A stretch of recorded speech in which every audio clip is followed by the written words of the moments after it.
gato ficou quieto e disse: quem cala consente.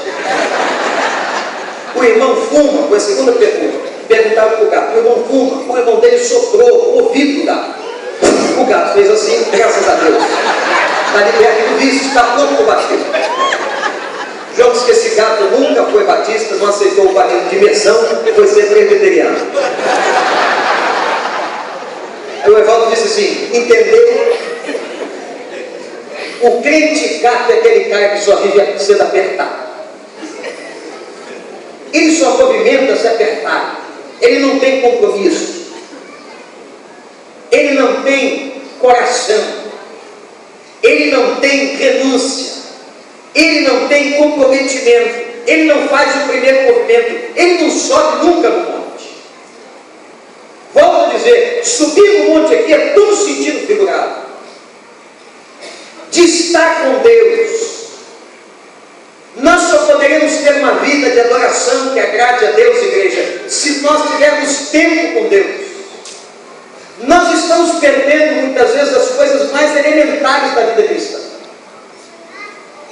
Mas quando você dá tempo a Deus, quando você renuncia, quando você se propõe a subir o monte, nós vamos ver agora o segundo movimento do texto. Foi quando Jesus estava sobre o monte com os três. Então anota aí comigo. O primeiro movimento é subir o monte. Repete comigo. Qual é o primeiro movimento? Subir o monte. Qual é o primeiro movimento? Subir o monte. O segundo movimento, permanecer no monte. Repete comigo. Permanecer no monte. Permanecer no monte. O que é que aconteceu quando eles permaneceram naquele monte? Eu vou citar para os irmãos, baseado na Bíblia, o que aconteceu quando Pedro, Tiago e João aceitaram a proposta de Jesus e subiram aquele monte para aquele momento de intimidade, de oração.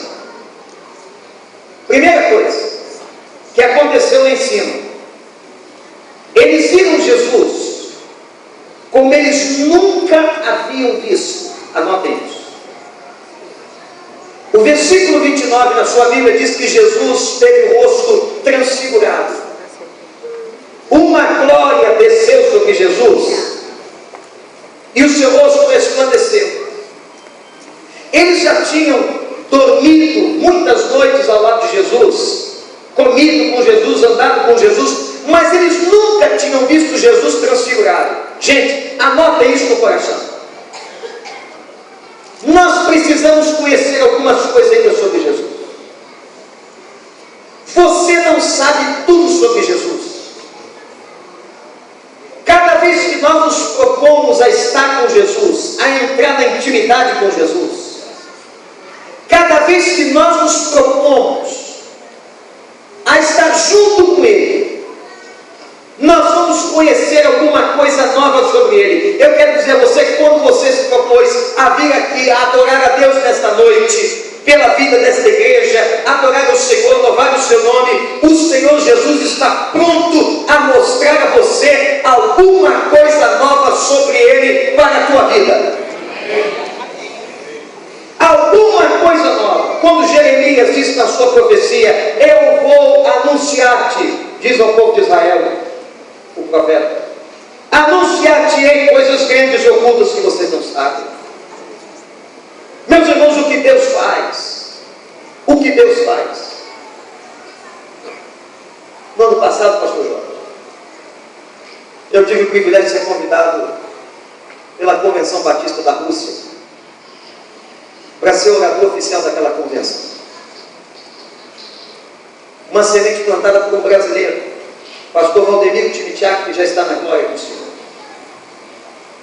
Recebeu no Seminário Batista do Norte de Recife 2 ucranianos que vieram estudar no Seminário do Norte e voltaram para a Ucrânia coordenando a obra missionária em mais de 25 países.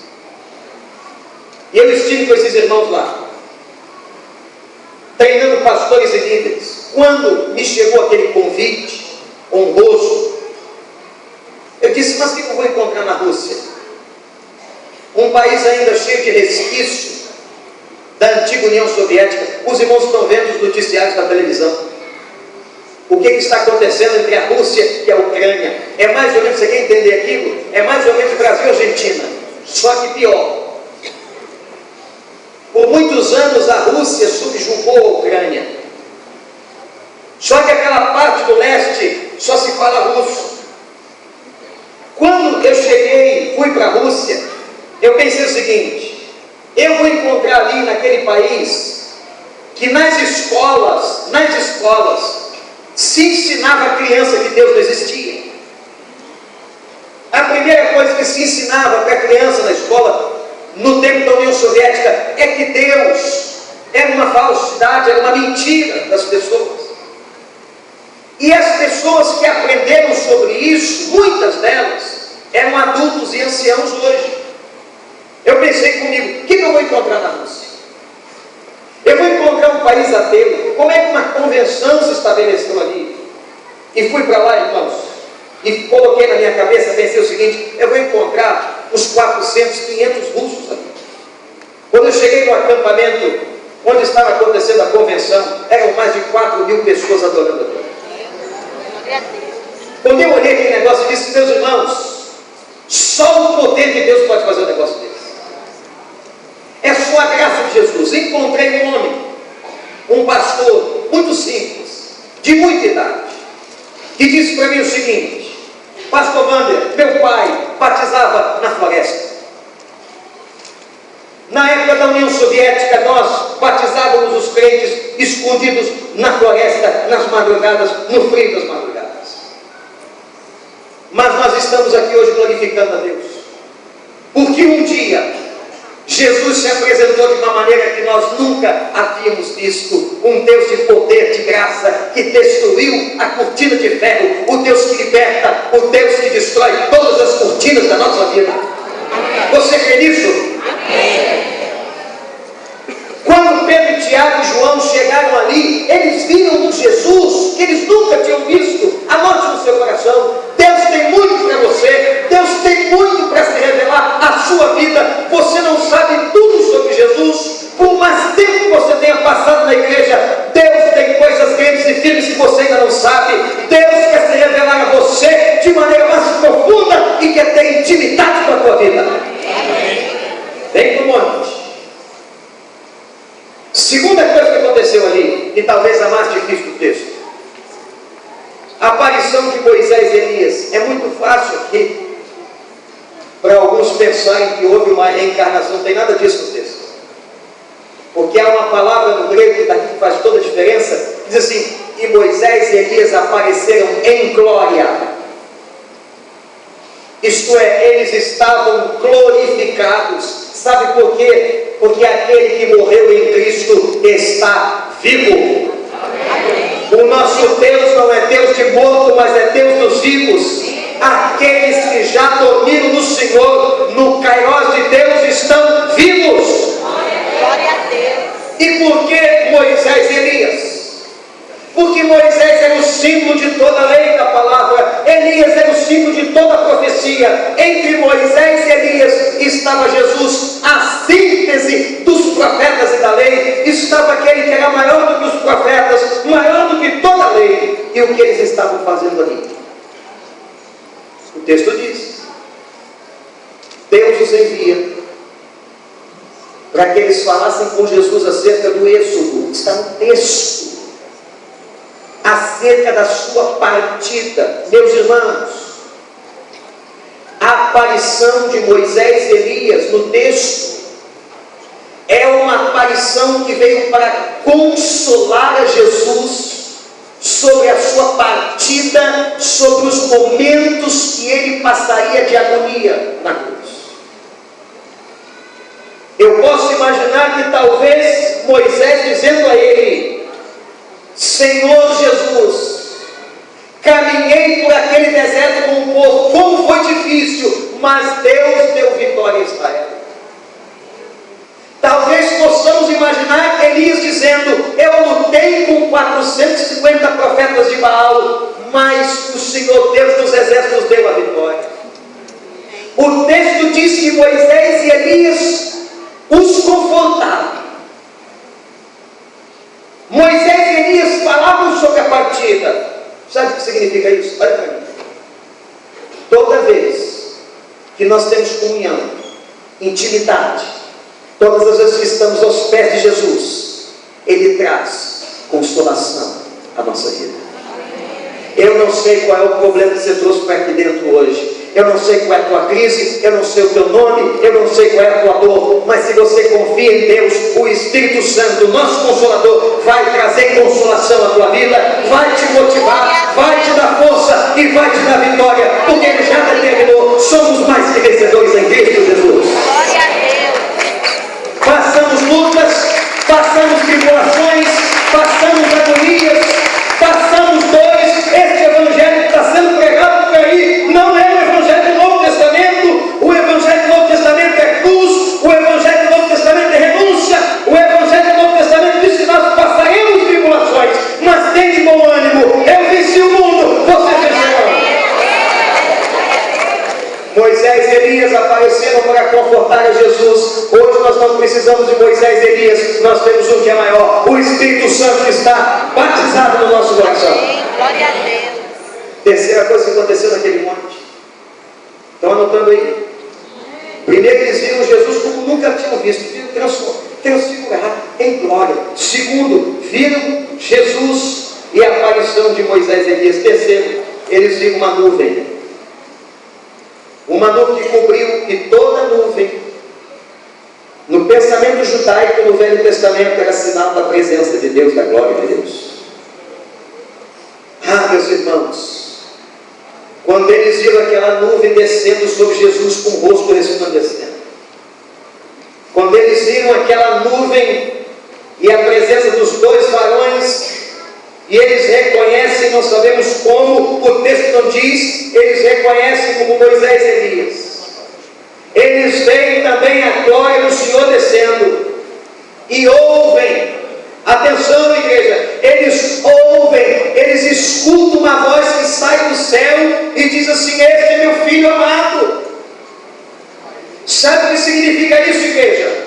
Irmãos e irmãs, quando nós estamos na presença do Senhor em adoração, quando nós somos adoradores que renunciam, quando renunciamos, quando entregamos, quando estamos aos pés do Mestre, a voz de Deus sempre vem ao nosso coração. Glória a Deus. Vocês sabem por que muita gente não ouve a Deus? Porque não se propõe a sentar para ouvir. Sabe por que muita gente tem dúvidas sobre a vontade de Deus? Porque não o escuta. Sabe por que muitas pessoas andam por aí procurando a verdade nos profetas das esquinas? Porque não conhecem a voz do Senhor. Não conhecem a voz, mas se você buscá-lo de todo o coração, você vai achá-lo.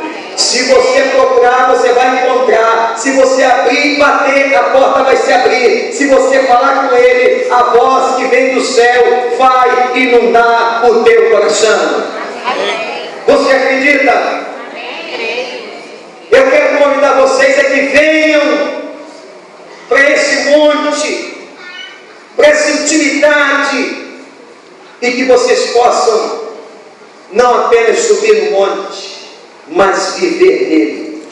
Amém, igreja? Amém. Viver nele. E Deus faz coisas grandes. Deus está fazendo coisas grandes na vida de gente que ora, na vida de igreja que ora. Meus irmãos, as maiores igrejas do mundo que estão passando movimentos de avivamento é porque tem gente orando dentro dessas igrejas. Aleluia, louvado seja o Senhor. Eu vou contar para vocês uma história lá do Rio de Janeiro. Pastor muito simples, Pastor Jorge. Pastor Jorge era pastor da Convenção Fluminense, de uma igreja pequena, mas um homem de Deus. Sabe aquele homem de Deus que você gosta de estar perto, gosta de compartilhar com ele? Pastor Jorge faz um grande ministério na Convenção Fluminense. E um dia o ladrão entrou na sua casa, entrou armado, amarrou a ele, sua esposa, seus filhos, humilhou o pastor, pegou as poucas coisas que o pastor tinha, com muito sacrifício e trabalho, colocou no carro do pastor e disse: vou levar o seu carro com essas coisas. O pastor está amarrado, estava nada. pastor era um homem de poder, porque era um homem de oração. Pastor Jorge é conhecido como homem de oração. Você vai perguntar, mas pastor, ladrão assalta, homem de oração assalta. O problema é o que vem depois. Quando o pastor Jorge percebeu que o ladrão já ia embora, estava tudo certo, estava todo mundo amarrado, tudo no carro, ele estava sozinho, com 38 na mão, o pastor Jorge gritou, amarrado lá, e disse assim: o senhor já vai embora? O ladrão se espantou. Que autoridade é essa? O senhor vai embora? O ladrão ficou assim: senhor, ninguém entra na minha casa e vai embora sem receber oração. Eu vou orar pelo senhor.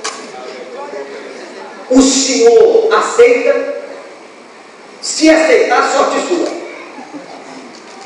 O ladrão olhou para ele: tá bom, então abaixa a arma. Ele abaixou a arma e o pastor começou a orar a seguinte oração, literalmente, como eu vou dizer aqui: Senhor Deus, perdoa este vagabundo. Não trabalha, quer assaltar as pessoas, entrou na casa do teu servo, está levando tudo que o teu servo conquistou com luta. Pai, ele está indo para o inferno. O Senhor providencia alguém para falar do teu amor para ele, que ele se arrependa, que ele se converta. Quem sabe ele terá tempo, mas ele está indo para o inferno. Eu entrego essa vida das tuas mãos. Ele acabou de orar. O ladrão disse: pastor, vamos negociar.